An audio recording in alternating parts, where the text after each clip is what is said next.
वालेकुम सलाम, राम राम, सत श्री अकाल। Feel you connected with. तो भाई आज अपनी लेसन नंबर 8 आ गया। पहले थोड़ी जानकारी दे दूँ कि जो अपनी हमारे अतीत इतिहास की पुस्तिका है क्लास 6 की, उसकी सीरीज चली हुई है। ठीक है भैया, तो उसी का आज हम लेसन करने वाले हैं। खुशहाल गांव एक समृद्ध शहर। वो उस समय में वो गाँव थे, खुशहाल क्यों थे, शहर समृद्ध कैसे हुए, इसके बारे में से जानकारी लेंगे। वहाँ गाँव में लोगों को क्या जा कहा जाता था, कितने वर्गों में बांटा जाता था, क्या क्या उस समय विकास हुए, क्या हुआ क्या नहीं। ठीक है भैया, तो उसके बारे में जानकारी एकत्रित करेंगे। करते हैं शुरू। लेकिन प्रभु का नाम। लोहार की दुकान पर प्रभाकर प्रभाकर नाम का एक लड़का था भैया। ठीक है, यहाँ पे दिया हुआ है।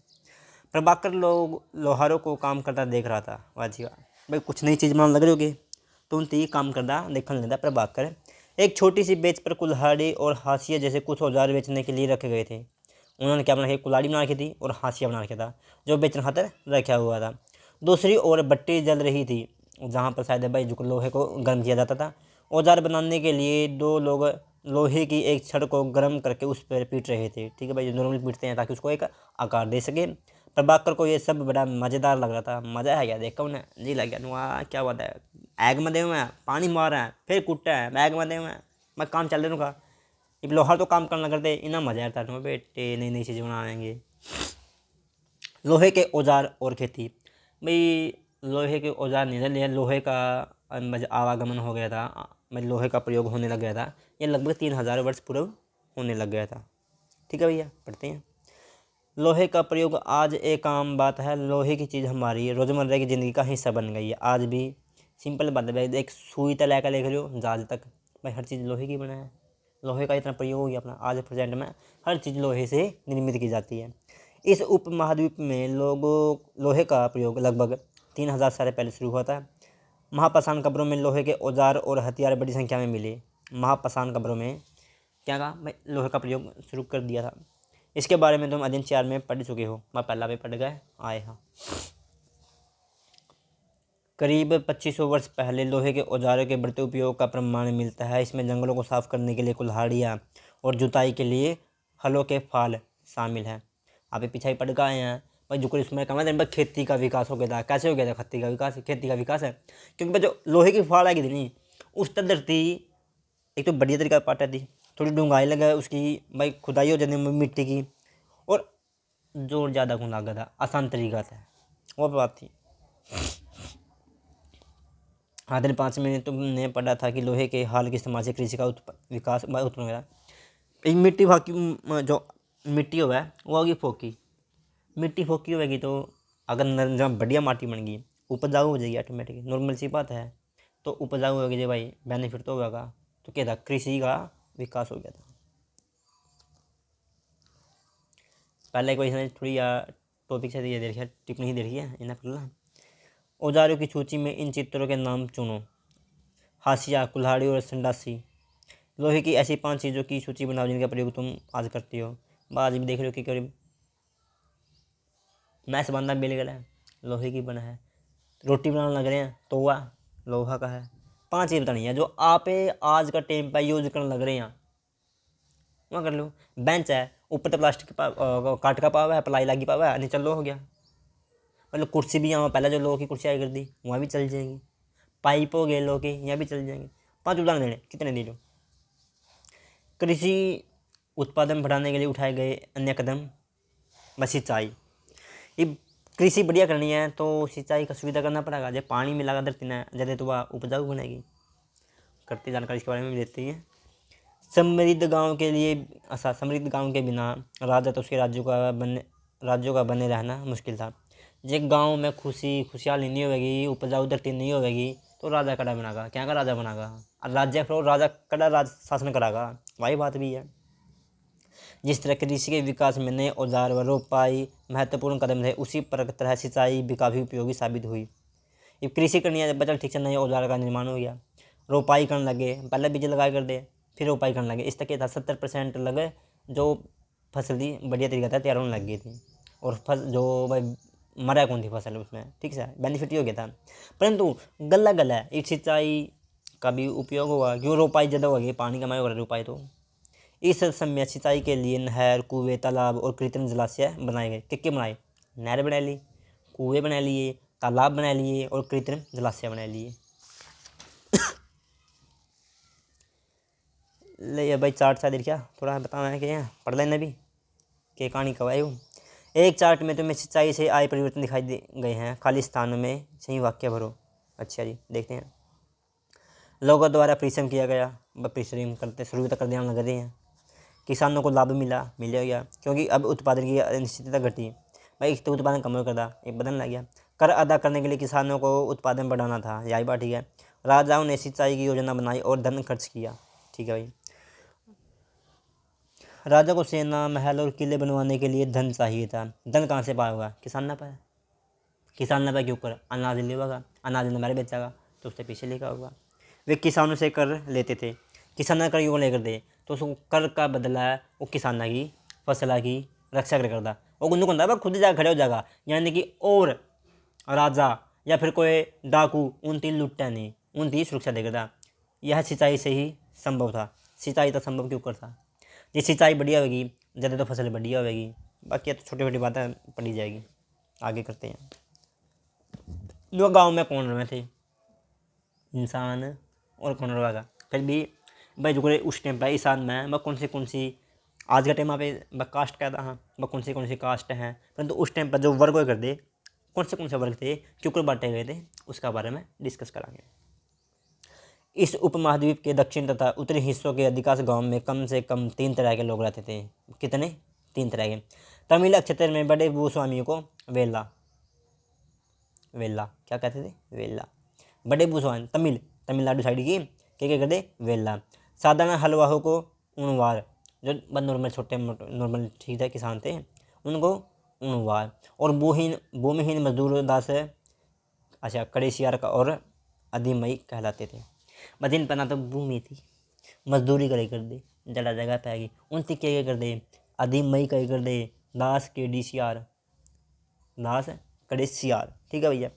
देश के उत्तरी हिस्से में गांव का प्रधान व्यक्ति ग्राम भोजक कहलाता था। देखो भैया दक्षिण में जड़ा तमिल क्षेत्र यानी तमिलनाडु के आसपास में तो यो क्या कर दे, और ये आ गया अपने उत्तर साइड में, उत्तर में। ठीक है भैया, जो अपना एरिया है ग्राम भोजक कहलाता था। अक्सर एक ही परिवार के लोग इस पद पर कई पीढ़ियों तक बने रहते थे। यानी कि यह पद अनुवांशिक था। अनुवांशिक क्या हुआ भाई? यानी एक का बाद पहले तो उसका जैसे कि नॉर्मली भाई एक राजा है, शासन करने लग रहा है, फिर उसके बाद उसका बेटा आया, ठीक है, फिर उसके बाद उसका पोता, जो पहला राजा था उसका पोता आया। यानी कि इसमें क्या है भाई? बेटा का बाद उसका बेटा, बेटा का बाद उसका बेटा, बेटा का बाद उसका बेटा, यानी पीढ़ी अनुसार उत्तराधिकार में भाई एक का बाद एक बेटा लग दे, वो था अनुवांशिक था। ग्राम भोजक के पद पर आमतौर पर गाँव का सबसे बड़ा भूस्वामी ही होता था। साधारणतः इसकी जमीन पर इसके दास और मजदूर काम करते थे। बोल वाला किसका था? भूस्वामी का था। और काम कौन करता? दास करे थे, मजदूर करे थे। इसके अतिरिक्त प्रभावशाली होने के कारण प्राय राजा भी कर वसूलने का काम इन्हीं को सौंप देते थे। कर वसूली कर देनी, और वो राजा है कर वसूलना ना गया वहाँ पे राजा तक कर जमा करावा, पीछे जमा करावा, उस टाइम कराया कर दे। तो वो काम भी किसने दे दिया? भूस्वामी ने दे दिया। तो ये कर ले तेरे इलाका में के कर खट्टा रुपये इकट्ठे कर ले। ये न्यायाधीश का और कभी कभी पुलिस का काम भी करते थे। यानी कि सिंपल सी बात है, एक एरिया मान लिया अपन भाई, इस एरिया में ठीक है, अब एक नॉर्मल सा एक एरिया मान ला, इसमें ग्राम बहुत जगह है, ये राजा तो का ध्यान रखो नहीं, काम किसका चल रहा है, कौन देखने लग रहा है? भूस्वामी देखने लग रहा है। तो लोग क्या मानेंगे? भूस्वामी ने अपना राजा मानेंगे, जो अपने विचार थे, अपनी जो झगड़े थे वो भूस्वामी का पास लेकर जाए कर दे। ये राजा लोग जाने की जगह भूस्वामी खुद ही उनकी समस्या का हल कर दे करता। क्योंकि नॉर्मल सी बात है, ये फेस टू फेस ज़्यादातर भूस्वामी ने जाना हुआ, जो उनका लोग बार बार आ हुआ है, उन बक्कर इकट्ठा करा है, किसी तरीके का करता हो। किसके लिए कॉन्टैक्ट ज़्यादा है? भूस्वामी के लिए। किसका? किसाना का। ग्राम भोजकों के अलावा अन्य स्वतंत्र कृषक भी होते थे, जो स्वतंत्र तरीका से कृषि करते थे। इन्हें गृहपति कहते थे। इनमें ज़्यादातर छोटे किसान ही होते थे। इसके अतिरिक्त कुछ ऐसे स्त्री पुरुष थे जिनके पास अपनी ज़मीन नहीं होती थी। इनमें दास, कर्मकार आते थे। कौन से आते भाई? दास कर्म कराया करते थे, जिन्हें दूसरों की ज़मीन पर काम करके अपनी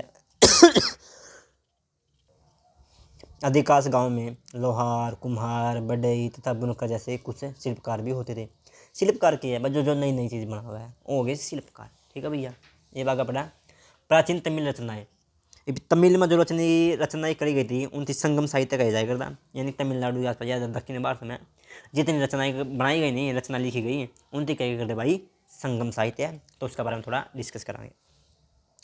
तमिल का प्राचीनतम रचनाओं को संगम साहित्य कहते हैं। इसकी रचना करीब 2300 वर्ष पहले की गई। इन्हें संगम साहित्य, अच्छा संगम इसलिए कहा जाता है क्योंकि मुदेर के कवियों को सम्मेलन में इनका संकलन किया जाता था। गांव में रहने वालों के जिन तमिल नामों का उल्लेख यहाँ किया गया है वे संगम साहित्य में पाए जाते हैं। ठीक है भैया, आगे बढ़ते हैं। हमारी छोटी ही कहानी उधर की है, इसमें डिस्कस कर लो। नगर क्या कहती हैं कहानियाँ, यात्रा विवरण, अच्छा यात्रा विवरण, मूर्ति कलाएँ और पुरातत्व। एक नगरा में है भाई, उल्टे गाँव में की तो बात हो ली, ये बैगे नगरा में। नगरा में क्या है कि जो कहानी आई हैं, यात्रा विवरण है, जो यात्री आए कर दे वो अपना विवरण दे कर दे, और मूर्ति जो मूर्तियाँ बनाई गई हैं, ठीक है, वो पुरातत्वविद जिन तीन नई जगह खोजी है वहाँ के कौन है, क्या के बारे में, नगरा के बारे में तो पढ़ेंगे। तुमने जातकों के बारे में सुना होगा, जात क्या होगा कहानियों में। ये वो कहानी है जो आम लोगों में प्रचलित होती थी, यानी कि जो बन नॉर्मल लोग थे जिनका साधारण जीवन था उनकी इस चीज़ से रिलेटेड थे। बौद्ध भिक्षुओं को इनका संकलन किया, अच्छा बौद्ध भिक्षुओं ने इनका संकलन किया। यह एक जातक कथा दी गई है जिसमें यह बताया गया कि नितिन किस तरह धीरे धीरे धनी बन जाता है। चलो भाई, आगे एक जातक कहानी देखिए, कहानी भी पढ़ेंगे, कहानी पढ़ने का तो मज़ा आएगा है, और कि मैं किताबें में कुछ को ना। एक निर्धन की चतुराई है भाई, एक गरीब आदमी था, वो अपनी चतुराई था बहुत अमीर आदमी बन गया। क्यों कर बन गया, इसे मैं डिस्कस करांगे। एक शहर में एक गरीब युवक रहता था, उसके पास एक मरे चूहे के अलावा कुछ भी नहीं था। के लिए वैसे मरे या वो भी के चूहा। उसने उस चूहे को एक सिक्के में एक भोजनालय वाले को, अच्छा भोजनालय वाले की बिल्ली के लिए बेच दिया। ओड़ा कोई क्या था, भोजनालय था, होटल था, देसी भाषा वहाँ पे जो क्या था, हाँ, और होटल पर रखे करता वो होटल वाला बिल्ली। अजी ने क्या कराया, एक सिक्का में चूहा बेच दिया, किसता इसता होटल वाला था, क्या हाथ है उसकी बिल्ली खेलेगी। फिर एक दिन बड़ी जोर की आंधी आई भाई, कोई पाँच में बाग भूख पावागा, उसका टाइम टूटी होगी, आंधी आएगी, प्रकृति है, कुछ भी है इसका। राजा का बगीचा टूटी टहनी और पत्तों से भर गया। ठीक है भैया, उनका काम माली से साफ करने की बात से परेशान हो उठा। ओहो नो काम बद गया माली का, कोठाली पावा मैं राम था रहना रहा। अरे जब वहाँ टूटी नहीं, पत्ते खट्टे हो गए, टहनी टूट गई, उड़ा भर गई, तंगी होगी। ओहो ये भी काम करना पड़ेगा। युवक ने माली से कहा, नुरा टेंशन ले नो क्या था, अगर लकड़ी और पत्ते उसे मिल जाए तो वह बगीचे की सफाई कर सकता है। माली तुरंत मान लिया, नो मैंने तो भी चढ़ा नहीं है, फांका नहीं खड़ी है बहर, उन्हें क्या गया, नो लकड़ी है जो यार है और पत्ते हैं, नो इन मैं लेकर जाऊँगा, सफाई तो कर दूंगा, नो भाई कर दे। युवक ने पास खेल रहे बच्चों को यह कहकर इकट्ठा कर लिया कि प्रत्येक टहनी और पत्ते के बदले उन्हें एक एक मिठाई मिलेगी। मतलब बालक ने काम डाली के लिए। देखते ही देखते उन्होंने बगीचे से एक एक तिनका चुनकर गेट के पास इकट्ठा कर दिया। तभी उधर से राजा का कुम्हार बर्तनों को पकाने के लिए ईंधन की तलाश में गुजरा। ला भाई गला काम चल लिया उसने। उसने पूरे ढेर को खरीद लिया। इस तरह युवक के पास कुछ और पैसे आ गए। अब उस युवक ने एक और योजना बनाई। एक बड़े बर्तन में पानी भरकर वह नगर के द्वार पर गया और वहाँ उसने घास काटने वाले 5-6 लोगों को पानी पिला दिया। जो घास काटने लाएगा दे उड़ा क्या करे उन्होंने, ले पानी ले गया, पानी पिला दिया। खुश होकर उन लोगों ने कहा, तुमने हमारे लिए इतना अच्छा काम किया, बताओ हम तुम्हारे लिए क्या कर सकते हैं। उसने कहा, मैं आपको यह तब बताऊंगा जब मुझे आपकी आवश्यकता की जरूरत होगी। उसके बाद उसने एक व्यापारी से दोस्ती की, यारी कर ली। किसके लिए, व्यापारी के लिए। क्या का व्यापारी था, घोड़े का। एक दिन उस व्यापारी ने बताया, कल एक घोड़े का व्यापारी 500 घोड़े के साथ शहर में आ रहा है। कितने घोड़े लेगा ना, 500। यह सुनकर उस युवक ने उन घास काटने वाले के पास जाकर कहा, कृपया तुम सब एक एक घास का गट्ठर मुझे दो और अपनी घास तब तक मत बेचो जब तक मेरी न बिक जाए। घास अड़ा गले खेल लिया, क्यों कोई खेल लिया। नुका घास एक एक गट्ठर था, जितना भी जितने लाइक मैंने पानी पिया था वहाँ नो एक एक गट्ठर तो मेरे दे दो। नुका ले ले, फिर एक काम और करना पड़ेगा नो के, नो जब तक मेरी नहीं बिकानी तब ना बेची हो। उन्होंने उसे घास के 500 अच्छा गट्टर दे दिए। जब घोड़े के व्यापारी को कहीं भी घास न मिली तो उसने उसी युवक के पास 1000 सिक्के में खरीद ली। क्यों को 1000 रुपये। देख लो भाई, खेल गया बंदा। इस कहानी में व्यक्तियों की व्यवस्था की सूची बनाओ। अच्छा भाई, के काम करे कर दे, शहर में, गाँव में, शहर में, व्यापारी आ गया, या तो नॉर्मल सी बात है, देख लियो। प्राचीन नगरों के जीवन के बारे में हमें कुछ अन्य स्रोतों से भी पता चल सकता है। शहरों, गांव या फिर जंगलों के जीवन से जुड़ी घटनाओं का मूर्तिकार कलात्मक ढंग से उकेरते थे। यानी कि जो जंगल में, गाँव में, शहर में किक घटना घटे कर दी, या फिर जो कुछ चले था उस टाइम पर, वह चीज़ जो वहाँ सोचे कर दे, देखे कर दे, समझे कर दे, उन दिक्के कर दे, मूर्ति के ऊपर उकेर दे कर दे, उस तरीके से मूर्ति बना दे कर दे। इन मूर्तियों को ऐसी इमारतों की रेलिंग, खंभों या प्रवेश द्वार पर सजाया जाता था जहाँ लोग आते थे। मूर्ति कड़ा लाई कर दे, वो ओढ़ है इमारतों की रेलिंग अंडने जो करा है, वो खंभों या प्रवेश द्वार पर सजाया जाता था जहाँ पर ज़्यादातर लोग आते थे। ला भाई पहले प्रिया थोड़ी ही कहानी देखी है, इन पढ़ांगे। दिखा ही दिखा सांची की मूर्तिकला या मूर्तिकला देखिए वह नीचे। यह मध्य प्रदेश स्थित सांची के स्तूप की मूर्तिकला का नमूना है। इसे शहर के जीवन का एक दृश्य है। तुम अध्ययन 11 में सूची के बारे में पढ़ोगे। इस दीवार को देखो, क्या वे ईंटों से की बनी है या फिर लकड़ी की या पत्थर से। देखो भाई, ये शायद जो अपन जो दिखने लग रही है नहीं, ये पत्थर का ऊपर बना रखा है डिज़ाइन। कितना बढ़िया बना रखा है, देख सको। देखो भाई कितने गजब की चित्रकला उस टाइम की, यानी कि पूरा पूरा गांव का जो वर्णन है वो दे रखा है। बाकी बात है, दिल्ली में मिला वल्लयाकूप। हड़प्पा को जल निकास व्यवस्था से कैसे भिन्न है। हड़प्पा में जो निकासी हो गई पानी की, नाली बना रखी थी, नाली का जाल बिछा रखा था। परंतु इसमें देखो भाई, यह वल्लयाकूप बना रखे थे, जो कुछ चूड़ी नहीं हुआ है, माटी की चूड़ी टाइप में वो 1 बाय 1 रखना है। यह देखो जैसे चूड़ी की नहीं होगी डिजाइन से, इस तरीके से बना के इसमें क्या करे कर दे। इनते भाई शौचालय का तौर पे काम करे कर दे, कूड़ेदान का तौर पे भी काम करे कर दे, ऐड पानी भी इकट्ठा कर दे। मतलब वो जो भी गंद कर कूड़ा कचरा है नहीं, वो इसके अंदर इकट्ठा करे जाए करता। और यहाँ नहीं है, ज़्यादातर कड़ा कर दे, बड़ा काम हो जाए कर दे। अध्ययन 5 में वर्णित अनेक शहर महाजनपदों की राजधानी थे। अच्छा घने शहर थे, के थे महाजनपदों की राजधानी थे। जैसे तुमने इस पढ़ने कुछ शहर प्राकोट से घिरे होते थे। ठीक है भाई, यहाँ पे जो पढ़ने का है पीछे वह बात बताना लग रहा है। जैसे कि तुम ऊपर के चित्र में देख रहे हो, अनेकों शहर में वल्लयाकूप मिले हैं। अनेक शहरों में क्या मिले हैं, वल्लयाकूप मिले हैं। ठीक है भैया, ये वल्लयाकूप गुसल खाने, नाली या कूड़ेदान के लिए प्रयुक्त होते थे। प्राय ये वल्लयाकूप लोगों के घरों में होते थे। यह बात भी यहाँ पे डिस्कस कर रखा है।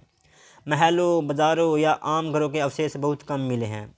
महलों के, बाज़ारों के या आम घरों के उनके अवशेष है बहुत कम मिले हैं। संभवतः लकड़ी, मिट्टी या कच्ची ईंटों या छप्परों से बने होने के कारण ये ज़्यादा समय तक टिक ना पाए। भविष्य में पुरातत्वविद इनकी खोज कर रहे हैं। खोज तो कौन रहे पुरातत्वविद है, बाकी में स्रोत मिल जाए, परंतु मिल का कौन दे। प्राचीन शहरों के बारे में वहाँ गए नाविक और यात्रियों के विवरण द्वारा भी पता चलता है। ऐसे ही एक विस्तृत विवरण किसी अज्ञात यूनानी नाविक का है।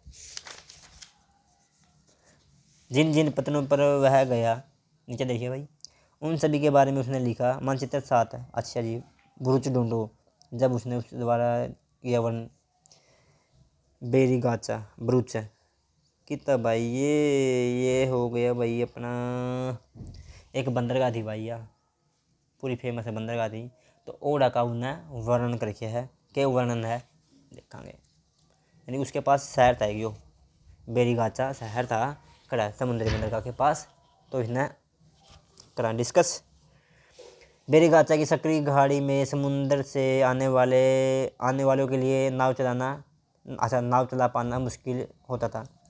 जो समुद्र सक्री खाड़ी होगी, खाड़ी में गया अगर बल्लो वालों की पहाड़ है, उनके बीच में पत्थर की नार होगी। ठीक है, ओढ़े की भाई वो कौन नाव है, कुछ चला कौन सका था। राजा के द्वारा नियुक्त कुशल और अनुभवी स्थानीय मछुआरे ही यह जहाज ला सकते हैं।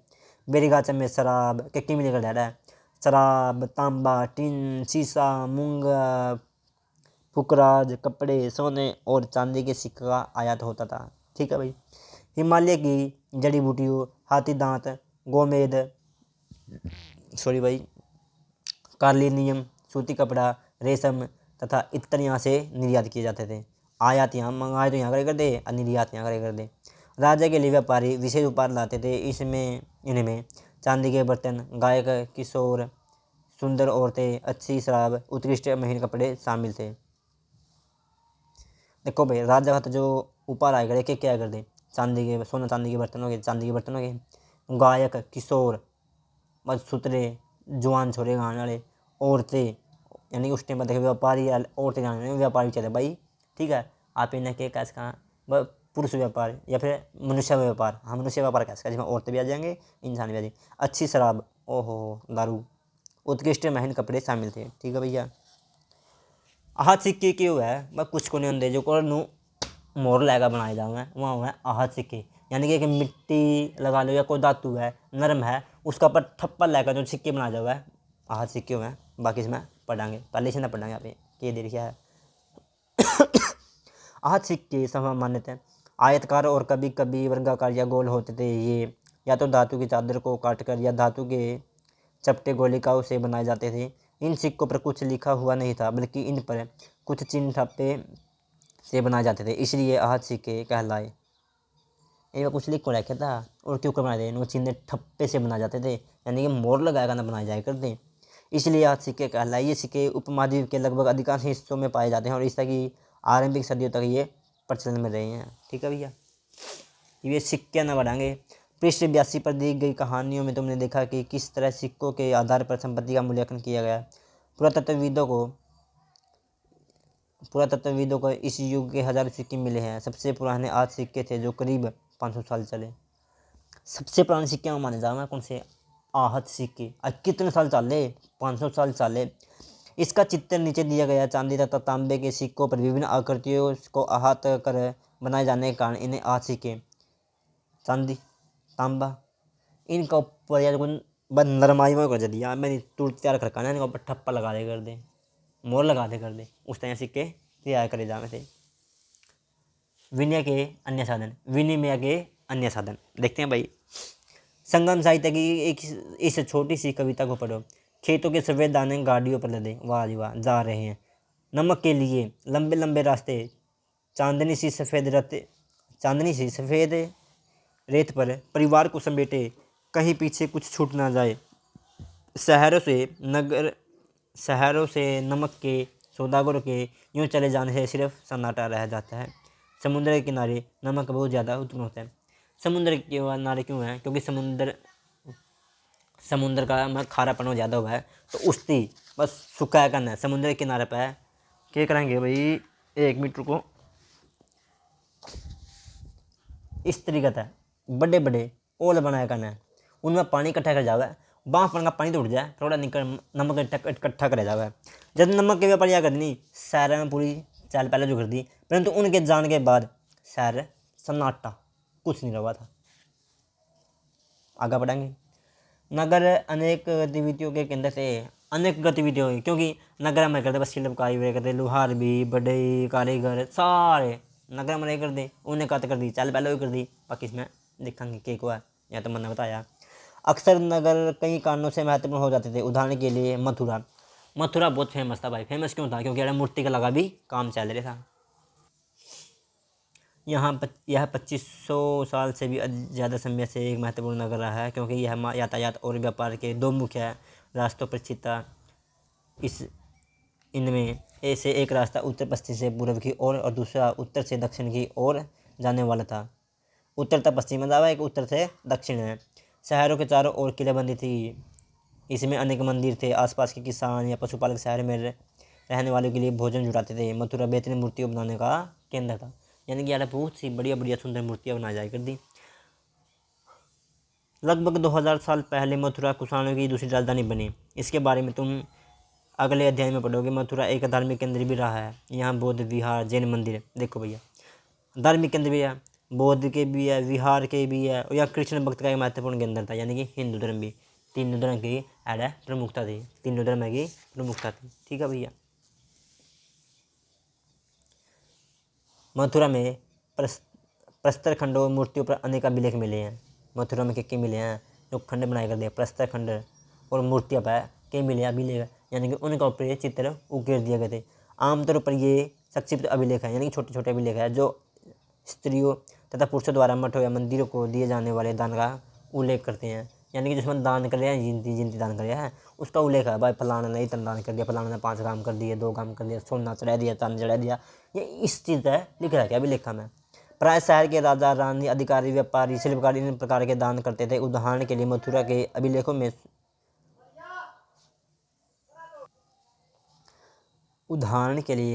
अभिलेखों में सुनारों, लोहारों, बुनकरों, टोकरी बनाने वाले, माला बनाने वाले और इत्र बनाने वाले के उल्लेख मिलते हैं। ठीक है भैया, जो वाला अभिलेख नहीं है उनमें क्या क्या अभिलेख मिले, वाह क्या क्या की जानकारी मिला, किन की जानकारी मिला है।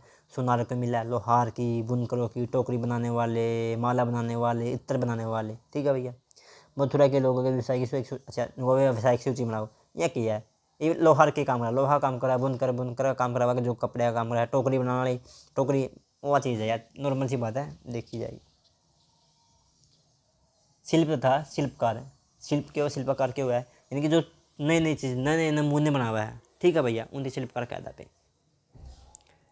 पुरास्थलों से शिल्प के नमूने मिले हैं। इसमें मिट्टी के बहुत ही पतले और सुंदर बर्तन मिले हैं, जिन्हें उत्तरी काले चमकीले पत्थर कहा जाता है। अच्छा, उत्तरी काले चमकीले पत्थर कहा जाता है, क्योंकि ये ज़्यादातर महाद्वीप के उत्तरी भाग में मिले हैं। उत्तरी काले चमकीले पत्थर क्यों कहा जाता है उत्तरी काले, क्योंकि यह उत्तरी महाद्वीप में मिले हैं और कह दे काले कर दे, वह बात क्या है। आगे बढ़ा, ध्यान रहे कि अन्य दूसरे शिल्प के अवशेष नहीं बचे होंगे, जैसे कि विभिन्न ग्रंथों से हमें पता चलता है कि कपड़ों का उत्पादन बहुत महत्वपूर्ण था। उत्तर में वाराणसी, ठीक है भैया, दक्षिण में मुंदेर इसके लिए प्रसिद्ध केंद्र थे, यहाँ स्त्री पुरुष दोनों काम करते थे। वाराणसी में था भाई, उत्तर में वाराणसी में कपड़ा का प्रमुख उत्पादन हुआ करता, और मुंदेर में हुआ करता, क्या कहा, दक्षिण में मुंदेर में। ठीक है भैया। अनेक शिल्पकार तथा व्यापारी अपने अपने संघ बनाने लगे थे। भाई संघ यानी कि जो व्यापारी थे वह अपना अपना एक अलग संगठन बनाने लग गए थे। ठीक है भैया, अपनी इकाई बनाने लगे थे, जिन्हें श्रेणी कहते थे। शिल्पकारों की श्रेणियों का काम प्रशिक्षण देना, कच्चे माल उपलब्ध कराना, तैयार माल का विवरण करना था, जबकि व्यापारियों की श्रेणियां व्यापार का संचालन करती थी। श्रेणियां बैंकों के रूप में काम करती थी, जहाँ लोग पैसा जमा कराते थे। ठीक है भैया, बैंक का काम क्या हुआ, जब पैसे की लेन देन हुआ तो एडा कर दी तो बैंक का काम करते थे। इस धन का निवेश लाभ के लिए किया जाता था, उससे मिले लाभ का कुछ हिस्सा जमा करने वाले को लौटा दिया जाता था, या फिर मठ आदि धार्मिक संस्थाओं को दिया जाता था। ठीक है भैया, यह बात कहने लगा नॉर्मल सी। बाकी उत्तरी काली चमकीले पत्थर है, इसमें भी थोड़ा डिस्कस करेंगे। एक कठोर चाक निर्मित धातु की तरह दिखाई देने वाले तथा चमकदार काली सतह वाले पात्र है। इन्हें बनाने के लिए कुम्हार मिट्टी के बर्तनों को भट्टों पर उच्च तापमान पर रखते थे, जिसके परिणाम स्वरूप इन बर्तनों की बाहरी सतह काली हो जाती थी। इन पर एक काली लेप भी लगाई जाती थी, जो इस बर्तन को शीशे जैसी चमक प्रदान करती थी। एक लेप भी लाई कर दे जिस टाइम में एक चमक आ जाए कर दी। ठीक है भैया। सूत काटने और बनाने के नियम देखते हैं भाई। ये नियम अर्थशास्त्र के हैं, जो नहीं सूत काटने और बनाने के बुनने के नियम है, ये करना क्या है भाई, अर्थशास्त्र के हैं। अध्ययन 7 में अर्थशास्त्र का उल्लेख किया गया है। इसमें वर्णन किया गया है कि किस प्रकार एक विशेष पदाधिकारी की देखरेख में कारखानों में सूत की कताई और बुनाई की जाती थी। ऊन, पेड़ों की छाल, कपास, पटुआ तथा सन को तैयार करने के काम में विधवाओं, सक्षम असक्षम महिलाओं, भिक्षुणियों को, वृद्ध वेश्याओं को, राजा की अवकाश प्राप्त दासियों, सेविका और अवकाश प्राप्त देवदासियों को लगाया जाता था। मैं कौन कर, ज़्यादातर लेडीज काम करे करती। ठीक है भैया। इनके काम के और गुणवत्ता के अनुसार पारिश्रमिक देना चाहिए। जिन महिलाओं को बाहर निकालने की अनुमति नहीं थी, वे अपनी दासियों को बेचकर कच्चे माल को मंगवा सकती थी और फिर तैयार माल उन्हें भिजवा सकती थी। ठीक है भैया। जो करता भाई कहीं पर पाबंदी लगा देगा, तना करता बार को लेकर ना, तो वहाँ क्या कर दिया, अपनी दासी ने बेच दे कर दी, कच्चा मंगा ले कर दी, और जो बस तैयार माल हो गया उन ना उतना देगा ना, वापस बेच दिया कर दी थी। वे औरतें जो कारखाने तक जा सकती थी, उन्हें अपना माल कारखाने तक तड़के ले जाना पड़ता था उसे परिश्रमी मिलता था। इस समय माल को अच्छी तरह जांचने के लिए रोशनी रहती थी। अगर निरीक्षक उस औरत की तरफ देखता या इधर उधर की बात करता देसी भाषा में जो जारी मारदा तो उसे सज़ा मिलती थी। अगर औरत ने अपना काम पूरा नहीं किया तो उसे जुर्माना देना होगा, इसके लिए उसका अंगूठा भी काट जा सकता था। ला भाई मार काट कर दें, वो काम कर दी नहीं तो बढ़िया ने। अरिकमेडु यह भी क्या भाई का बंदरगाह है, उसके पास का शहर है, तो इसके बारे में थोड़ा डिस्कस कर ला। जो आप पीछा पढ़ गए हैं नहीं, क्या के बारे में पढ़ गए हैं बेरी गाचा के बारे में पढ़ गए थे नहीं, तो उसी तरीका से अरिकमेडु का ऊपर भी थोड़े डिस्कस करना। अरिकमेडु मानचित्र 7 में पृष्ठ 105 में आगे की बात देखेंगे। अरिकमेडु कड़ा है पंडुचेरी में है, ढूंढो। अच्छा टोलिया पृष्ठ ये रोमन साम्राज्य के बारे में जानकारी देगा। लगभग 2200 से 1900 साल पहले अम्बे अरिकमेडु के था पतन था, यहाँ बंदरगाह थी। यहाँ दूर दूर से आए जहाज़ों से सामान उतारे जाते थे। यहाँ ईंटों से बना एक ढांचा मिला है जो संभवतः गोदाम रहा होगा। यानी कि मिला है ढांचा मिला है ईंटा का, तो भाई ईंटा ढांचा केस में लेंगे नोजी गोदाम पा होगा। यह भूमध्य सागर क्षेत्र के एक फुरा जैसे पात्र मिले हैं, इसमें शराब तेल जैसे तरल पदार्थ रखे जा सकते थे। इनमें दोनों तरफ से पकड़ने के लिए हत्थे लगे हैं, क्या बात है। साथ ही यहाँ अरेटाइन जैसे मुहर लगे लाल चमकदार पत्थर बर्तन भी मिले हैं, इन्हें इटली के एक शहर के नाम पर एरेटाइन पात्र के नाम से जाना जाता है। ठीक है भैया। पत के यानी कि भाई कैस कहाँ विदेशी व्यापार भी करता इस टाइम पर। इसे मुहर लगे सांचे पर गीली चिकन मिट्टी को दबाकर बनाया जाता था। कुछ ऐसे बर्तन भी मिले हैं जिनका डिज़ाइन तो रोम का है, किंतु वे यहीं बनाए गए थे। यहाँ रोमन लैंप शीशे के बर्तन और रत्न भी मिले हैं। साथ ही छोटे छोटे कुंड मिले हैं जो संभवतः कपड़े की रंगाई के पात्र रहे होंगे। ठीक है भैया। यहाँ पर शीशे और अर्ध बहुमूल्य पत्थरों से मनके बनाने के पर्याप्त साक्ष्य मिले हैं। देख लो भैया अरिकमेडु क्यों फेमस था। ऐड यानी कि भाई विदेश तक व्यापार था, क्यों को चाले करता क्या काम था, और एक चीज़ भी मिली है। ठीक है। अभिलेख मिट्टी के बर्तन। इन बर्तनों पर ब्राह्मी लिपि में अभिलेख मिले हैं और प्रारंभ में तमिल भाषा के इसी लिपि का प्रयोग किया जाता था, इसलिए इन्हें तमिल ब्राह्मी लिपि अभिलेख कहा जाता है। ठीक है भैया। ये पढ़लावे अन्यत्र में छोटी सी कहानी है। मानचित्र 6। अच्छा जी रोम की कहानी बताने लग रही है भाई। यह यूरोप के सबसे पुराने शहरों में से एक है। इसका विकास लगभग तभी हुआ जब गंगा के मैदान में शहर बस रहे थे। रोम एक बहुत बड़े साम्राज्य की राजधानी था। यहाँ यूरोप उत्तर अफ्रीका और पश्चिम एशिया तक फैला साम्राज्य था। इसके सबसे महत्वपूर्ण शासकों में से एक अंगस्टस ने करीब 2000 साल पहले शासन किया। उसने कहा था कि रोम ईंटों का शहर था जिससे मैंने संगमरमर बनाया। भाई जब बाई चांस पॉइंट टाइम पूछ जावा है कि जो रोमन शहर था वो ईंटों का शहर था, मन्ना के बना दिया संगमरमर का बना दिया, या किसने कही है अंगस्टस ने।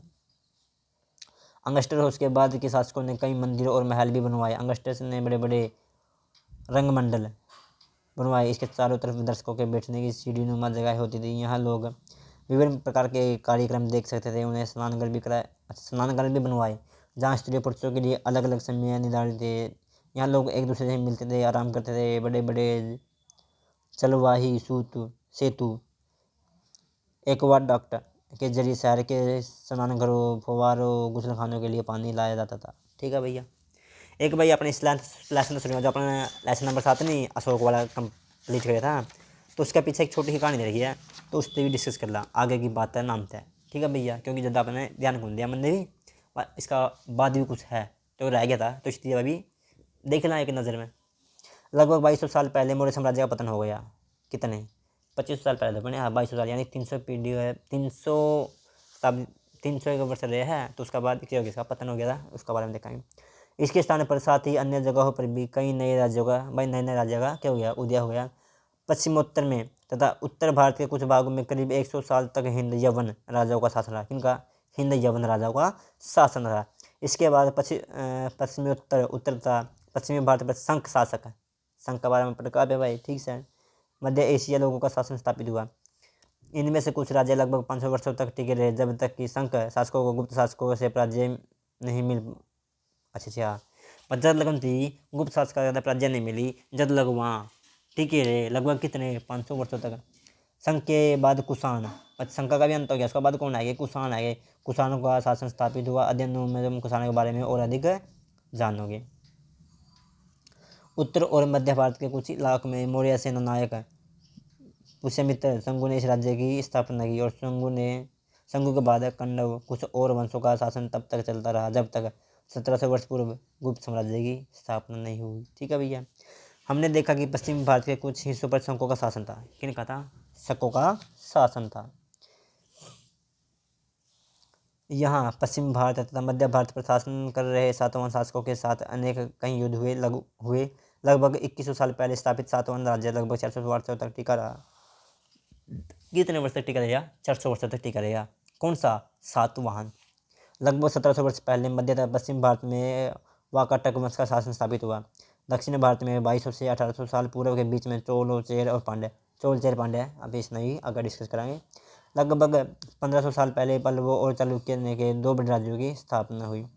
इसके अलावा और भी कई राज्य और राजा थे, इनके बारे में हम उनके सिक्के, पांडुलिपि और पुस्तकों से पता चलता है। इन सब के साथ साथ अनेक ऐसे परिवर्तन भी रहे हैं जिनमें सामान्य स्त्री पुरुष महत्वपूर्ण योगदान क्या करते थे, जिनका महत्वपूर्ण योगदान था।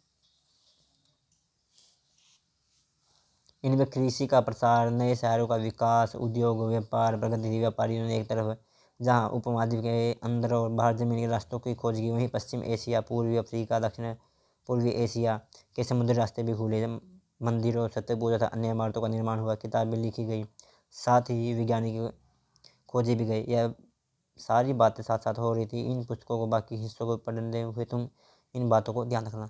नो भाई यहाँ बात रहा एक देखो भाई, सातवाहन का बारे में बढ़िया। सातवाहन सिक्के यहाँ थे, कुषाण सिक्के यहाँ थे, शंख सिक्के यहाँ थे, और हिंदू यवन सिक्के यहाँ थे। ठीक है भैया, आज का अपना lesson complete. Okay, bye bye, good day.